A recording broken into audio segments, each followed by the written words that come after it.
Dear viewers, today let us discuss in this video the most famous poem of Robert Frost after apple picking. We'll see the introduction, the summary and analysis of the poem for today. I'll be discussing this poem in more than one part. It may be 2 or 3 parts, but today let us do introduction, summary and analysis of the poem.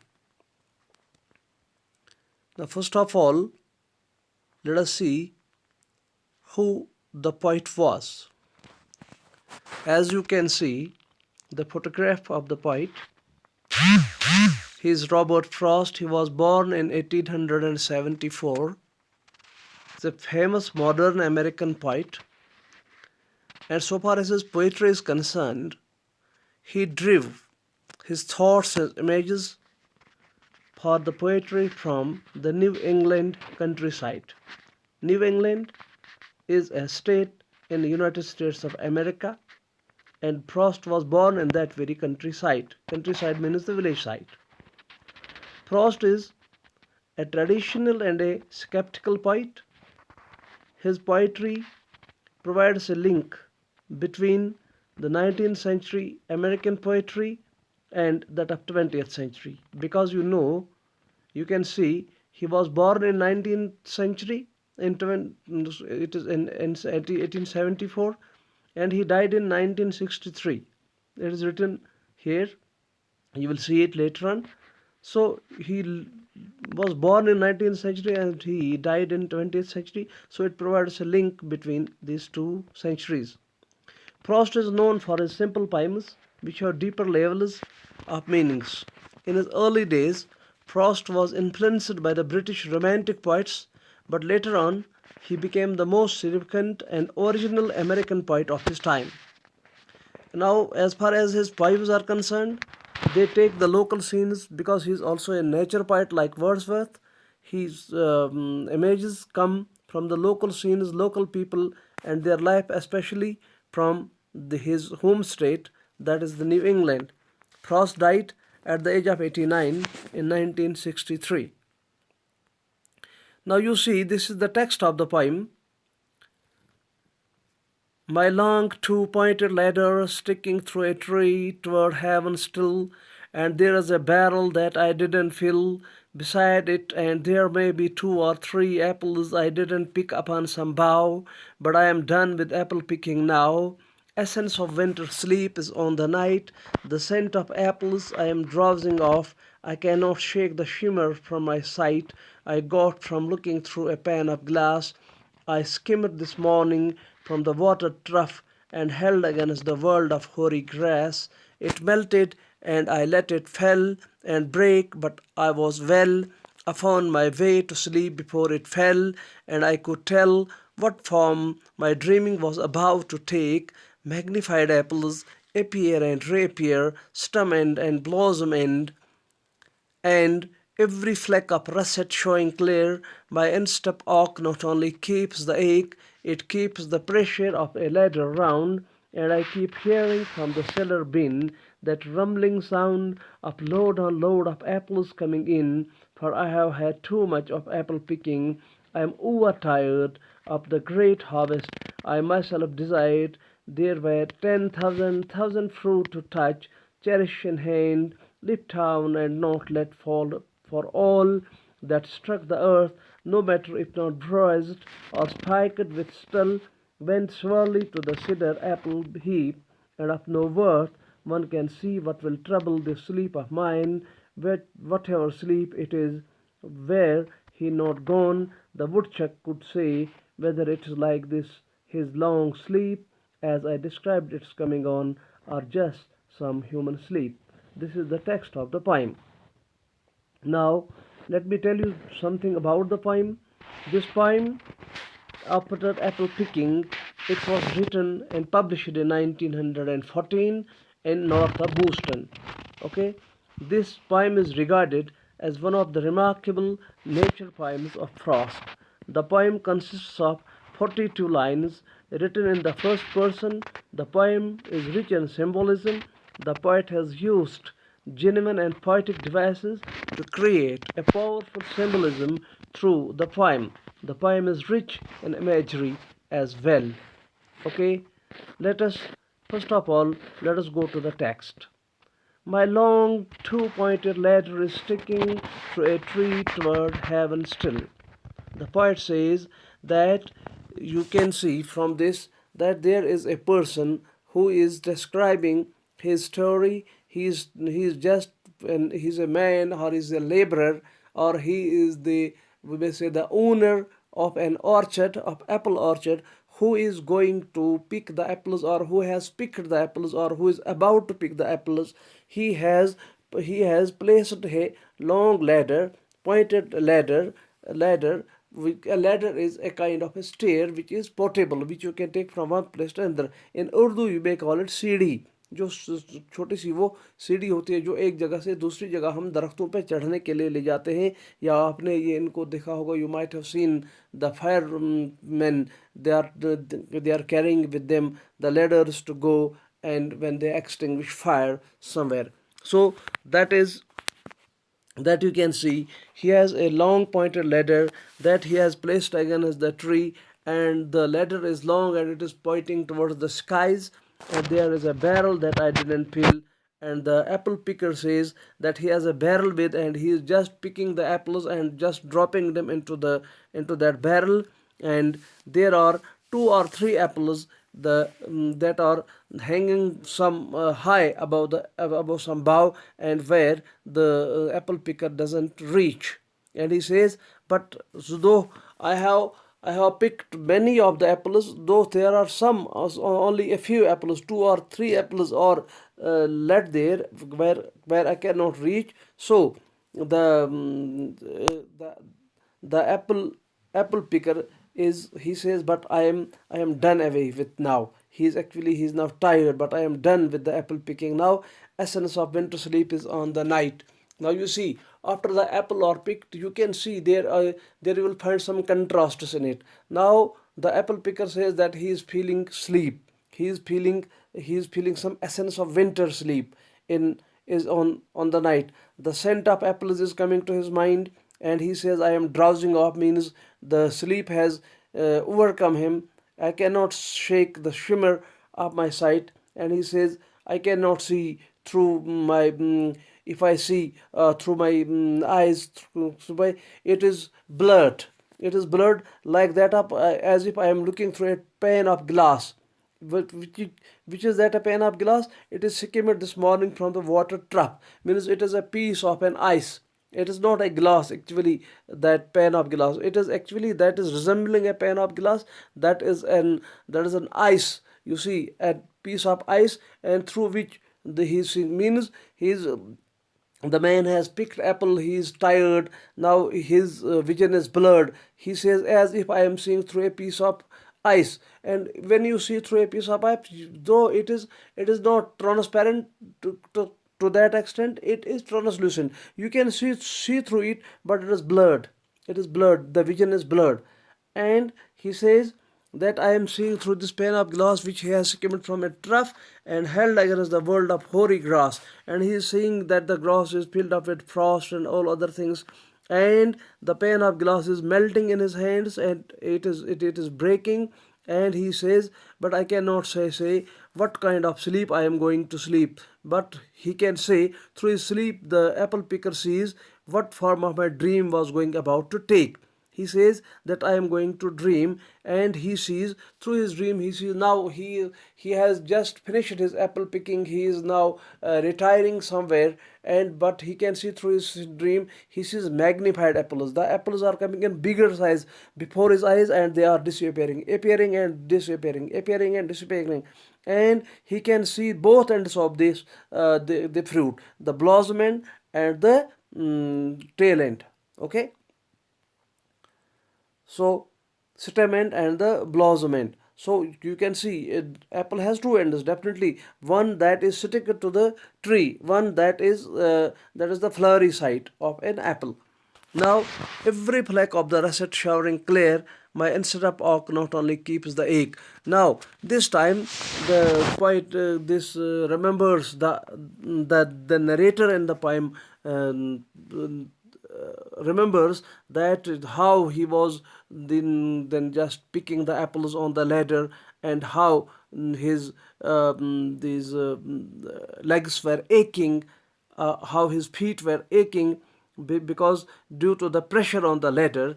And he was now this apple picker says that he can now see the load carrier, the cellar bin that is taking, we are taking the barrels of apples and dropping in that is giving the rumbling sound, sounding like that on that. So you can see a rumbling sound when you drop apples from something into something, that like that's called a rumbling sound of load on load of apples coming in. For I have had too much of apple picking, as I'm overtired. The apple picker says, the narrator says that I am not only tired but I'm overtired after apple, because I have been picking apple for of the day, and now I am tired too much because I have had the great harvest as I desired. Because he is very much happy that whatever he had desired, he had desired a bumper crop. So he has had a bumper crop. So he is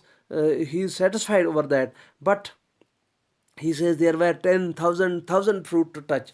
There were so many fruit. They are not counted as 10,000. This is exactly as the Wordsworth says that 10,000 I saw at a glance, sprite dancing like that. It is actually, you can call it, it is a hyperbole used in it. It is an exaggerated statement. So cherishing in hand, lift down. So he has a bumper crop. He's not letting any of the apple to let fall, because when he says any of the fruit that strikes the earth, no matter if they are not dried completely, they are not spoiled completely, but they'll become subtle, they will become worthless when surely, and they will surely have to go to the cedar bin. Cedar bin means there is a kind of a machine where from you can extract juice from that very apple. Because the apple that are of the lesser quality, they are sent to for extracting juice, and the apple that are good and that are in their full and the real form, they are taken for sale and eating and all other things. And then one can see what will trouble this sleep of mine, what sleep it is. And wow, now the apple picker, he is just falling to sleep. His sleep has overcome him, and he says that he doesn't know what kind of sleep it is going to be. The woodchuck could say it's a kind of a bird. He says because this woodchuck goes for hibernation, he has a long sleep and then he wakes up again.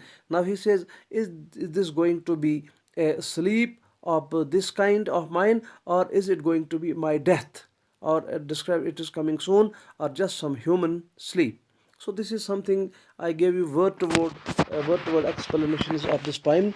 Now let us come to the summary of the poem. I will read it for you. The poem begins with the description of the apple picker who has struck his two-pointed ladder through a tree upward. There is a barrel that didn't fill, and there are two or three apple more that he didn't pick up on some bough. But he is now completely tired with apple picking. He feels sleepy as the winter is well on and the scent of apples is well out.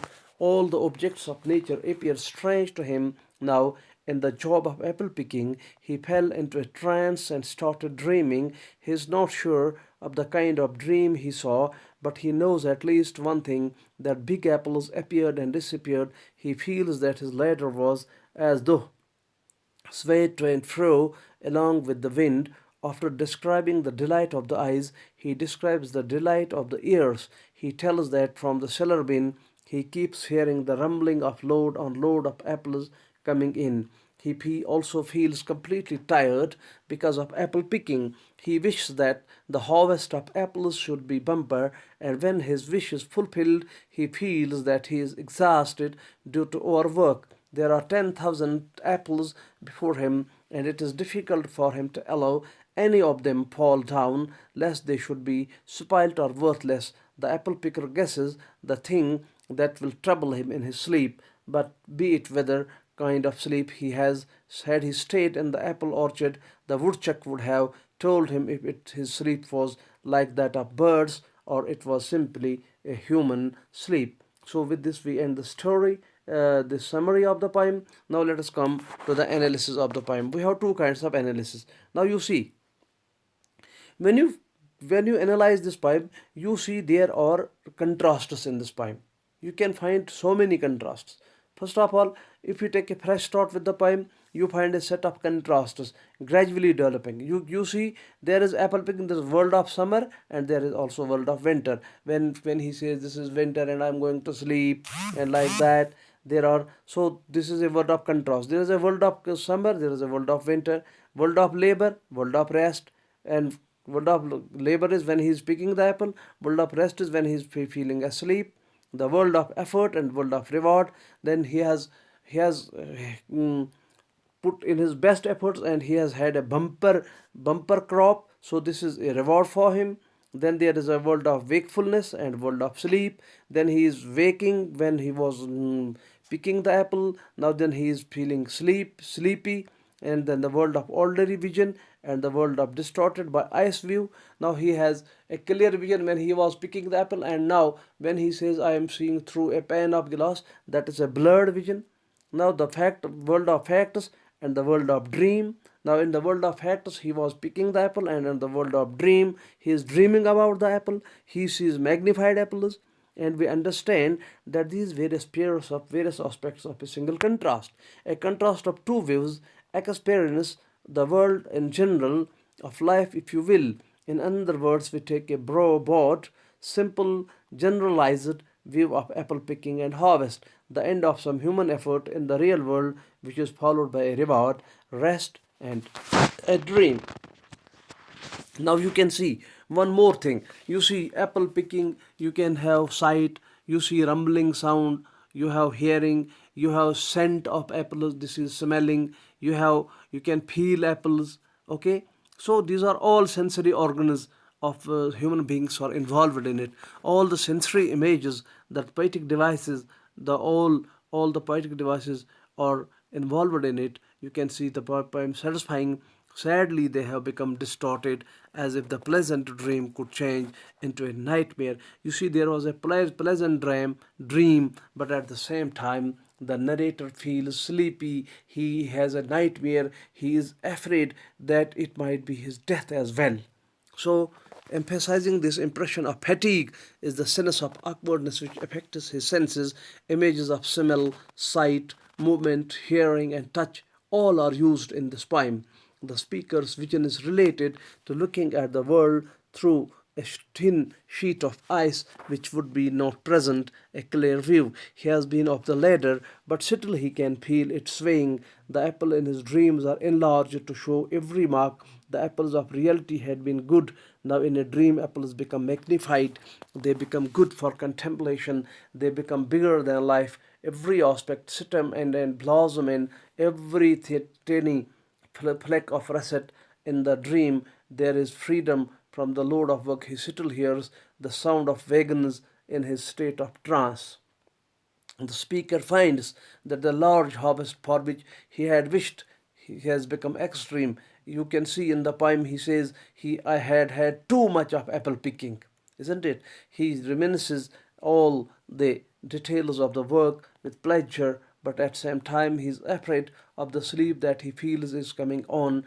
In the trance of sleep, he recollects not only the ripe apple successfully picked, but also those that fell and were thought as damaged and had to be sent to the cider mill. He knows that he will have disturbed sleep because of overtired, whether it be normal sleep or sleep of death. Now, another way of interpreting this poem can be like this, so far as the symbolism is concerned. I will also be inshallah discussing this in my next lecture, in my next video. This poem can be interpreted in another way as well. The narrator may be dying, for his drowsiness while picking apple is the feverish hallucinations before death. Hallucinations means actually the sensory organs, the sense of seeing, the sense of feeling, the sense of hearing, the sense of tasting, and sense of touching. These are all hallucinations. We call it hallucinations. So, the expression of the narrator that he is done with apple picking now is the final farewell to the activity of the apple harvest. He feels contented with his action as he has picked almost all apples except there are a few in some bough. He thinks that he has fulfilled his obligation towards his job in orchard field. The poem is not merely about apple picking only, but it is about life and death, as images in is set in contrast summer, winter, labor, rest, ordinary view, and the view seen through a pane of ice. They go on to say that the dream is an image for life after death and indicates the kind of immorality and poet expects or wants the immortality, sorry, the poet expects or wants. Thus, they support this notion by reference to the word heaven in the second line.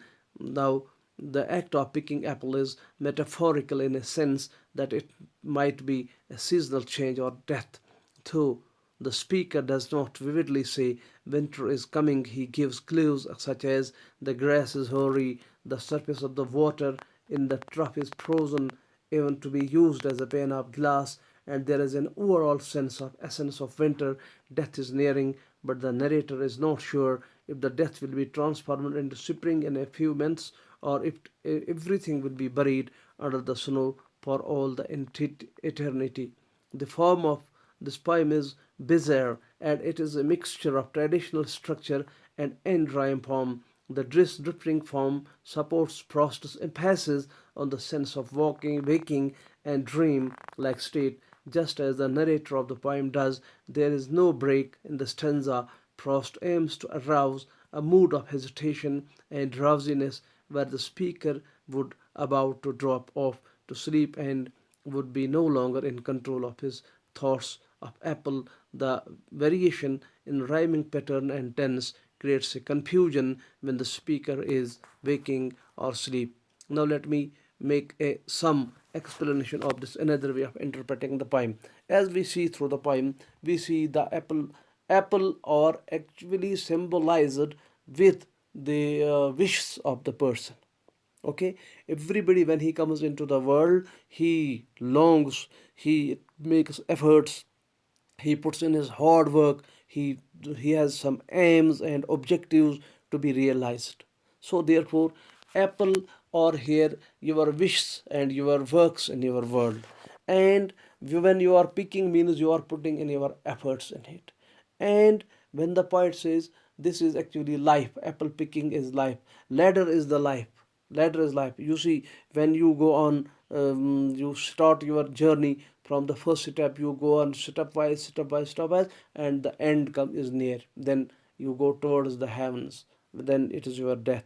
So you have wishes in your, you can, now when the poet says that I didn't pick some apples, means all wishes are not fulfilled in the world, isn't it? It's like that. There is nobody who has fulfilled all his wishes in the world. There is nobody who has fulfilled all his wishes in the world, because wishes cannot be fulfilled at any time or at any moment. Wishes cannot be fulfilled like that. So he says that there are some apple which are hanging on the bough which I have not reached there. But at the same time, when he is done away, when he has returned to the old age, now he feels sleepy, now he sees his death is nearing, and in his death he sees there are apple which has been, now he recalls his life that he has been picking apple, they are magnified, he sees both, and he sees clearly his verses, he sees his vices and his virtues, he sees his good deeds and bad deeds in it, and he says that he is going to drowse off. He can now hear everything like a film is running through his vision and through his thoughts, and he sees that he is going to die, maybe that everybody is there. So we will be inshallah discussing this poem in the next phase. I will be discussing its symbolism, I will be discussing the poetic techniques, I will also be discussing, and if possible I will also be giving you the Urdu version of this poem. Till then, stay blessed. Goodbye. Thank you all.